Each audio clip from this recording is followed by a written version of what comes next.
नमस्कार दोस्तों कभी कभी पुरानी खबरें, पुराने दस्तावेज़ बड़ा मज़ा भी देते हैं। और जब आपका जहन जो है, आपका मस्तिष्क, आपका जो ब्रेन है पूरी तरह से खपा होता है अलग अलग दिशाओं में भटकने के बाद, तो उस वक्त कुछ बातें, कुछ खबरें, तथ्यात्मक खबरें जो बेस्ड ऑन फैक्ट्स हैं, वो आपको थोड़ा सा कुरमुनाती भी हैं और पुरानी बातें याद कराती हैं। पुरानी बातों का अपना एक रस होता था मित्रों, मैं आपको ये दावे से कह सकता हूँ।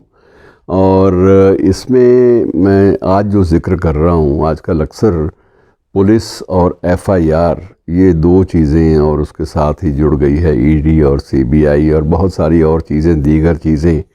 तो ये गिरफ्तारियों का सिलसिला, केस के दर्ज होने का सिलसिला, ये सिलसिले एक हमारी जो भारतीय दंड संहिता है उसका हिस्सा है। लेकिन एफआईआर पहली बार कब दर्ज हुई थी आपको मालूम है? शायद नहीं। यकीनन ये बातें याद रखने की नहीं हैं। और इन बातों का जिक्र प्रासंगिक, रेलेवेंट इसलिए हुआ कि पिछले दिनों ही, अभी हाल की बात है, इसी नवंबर के पहले सप्ताह में ही, अक्टूबर के अंतिम सप्ताह में या नवंबर के पहले सप्ताह में 1861 में पहली एफआईआर दर्ज हुई थी।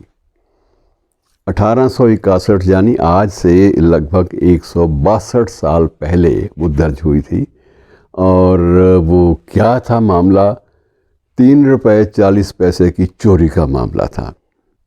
3 रुपये 40 पैसे के सामान की चोरी के मामले में, चोरी के आरोप में ये एफआईआर, प्राथमिकी दर्ज की गई थी। और दिल्ली के सब्ज़ी मंडी थाने में ये दर्ज की गई थी। और ये आपको थोड़ा सा, ये भी आपको जानकारी आपस में हमें बांट लेनी चाहिए कि उस वक्त ये दिल्ली अलग से कोई प्रांत नहीं था, ये पंजाब का हिस्सा था।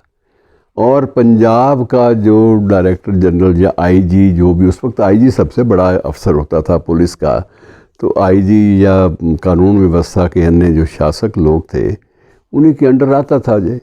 और 3 रुपये 40 पैसे की इसके सामान की चोरी के आरोप में ये जो दर्ज की गई थी एफआईआर सब्ज़ी मंडी के थाने में, इसका रिकॉर्ड अब भी मौजूद है।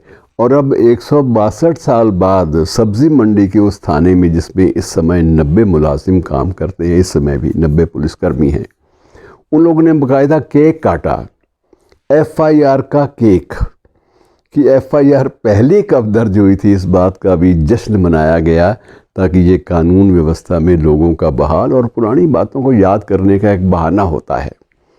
और केक भी काटा गया, उन सभी पुलिसकर्मियों को उपहार भी दिए गए।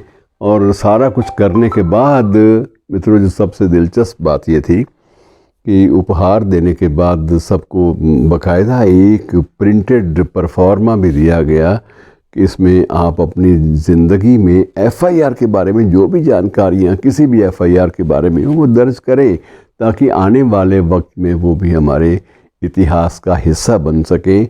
और ये जो पहली एफआईआर थी मित्रों, तब भाषा भी ना तो अंग्रेज़ी थी ना हिंदी थी, मतलब ही नहीं है, वो पर्शियन में दर्ज की गई थी।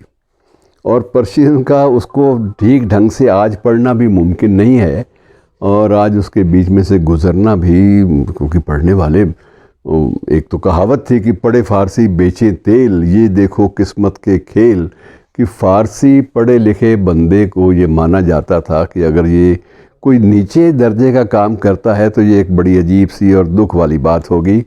लेकिन अब वक्त इतना बदल गया है मित्रों कि अब पर्शियन का जो जानकार है वो मिलता भी नहीं है, और मिल भी जाए तो उसको पर्शियन की कोई स्क्रिप्ट पढ़ने के लिए कोई समुचित मुआवजा भी बिल्कुल नहीं मिलता। और जिस चीज़ का मुआवजा ना मिले वो भाषा, और जिस भाषा का बहाव रुक जाए वो भाषा एक मृत भाषा का रूप धीरे धीरे लेने लगती है, जहन से उतरने लगती है।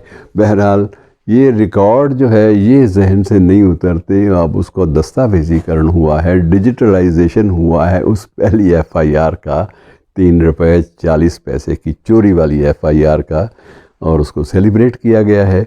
तो मित्रों, ऐसी खबरें कई बार थोड़ा सा चेंज के लिए, जायका जहन का, पेट का नहीं, जहन का जायका बदलने के लिए बहुत ज़रूरी होती हैं। शुक्रिया।